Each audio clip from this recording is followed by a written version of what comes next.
Hello everyone, my name is Ekaterina Kardakova. I'm an opera singer, voice and public speaking coach, but also I'm a founder of Creative Tech Lab. In this video, I want to talk to you about the mental preparation to a presentation. You know, every time when I ask my clients or my students, how do you prepare to a presentation, people say the same. Well, they say, well, I check my slides, I go through all the theses, I check all the technical things, everything is fine. This is correct. But how do you prepare yourself mentally? And at this moment, all the people react the same. They look at me like with big eyes, surprised. Should I prepare myself mentally? What do you mean? I always say, you know, in the opera, we rehearse 6 weeks, almost every day before the premiere. Why? Because we train this emotional and physical memory before the very important moment of the premiere.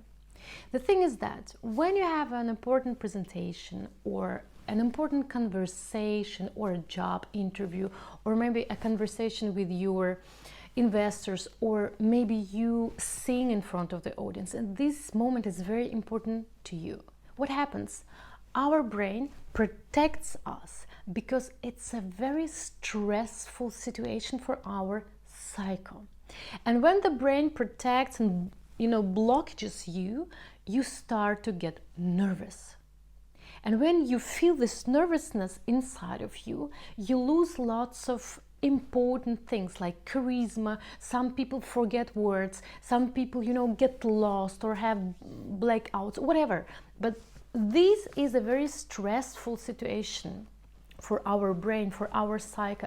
And that's why we have to prepare ourselves to these important situations, so we really give all the best, what we know, what we can, speak charismatically, have powerful voice and so on.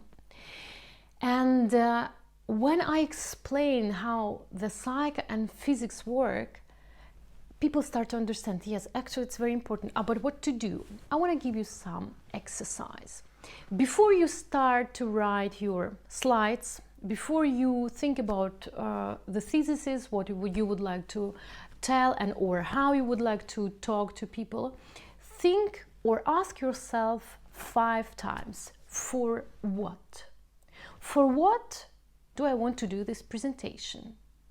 What kind of profits do I earn from this presentation? For what, for what, for what, for what, for what? And interestingly, when I ask my clients, the scenario is pretty the same all the time. I ask, for what do you want to do the presentation? And people say, well, because I want to show my expertise. For what do you want to show your expertise?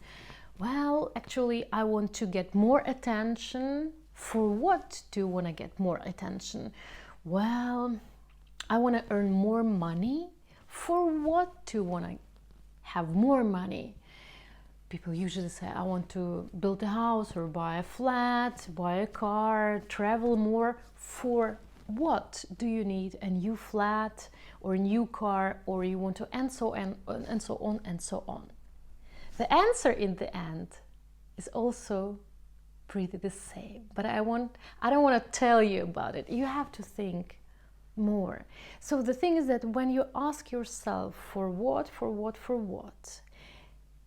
you are getting clearly about the real reasons why you're doing this. And when you have and you get this clearness on your mind, your brain doesn't block you anymore, or at least not so much. At least 50% of your fears of this very important moment just go away. And then when they go away, you might feel a little nervous, but it really doesn't bring you out of your comfort zone of being in front of the audience or talking about very important things for you.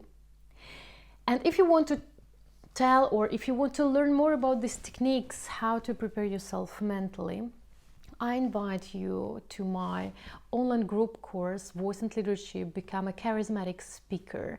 I leave the link to this program in the description below and in the comments. Just think about this, ask yourself for words, and you see the result immediately.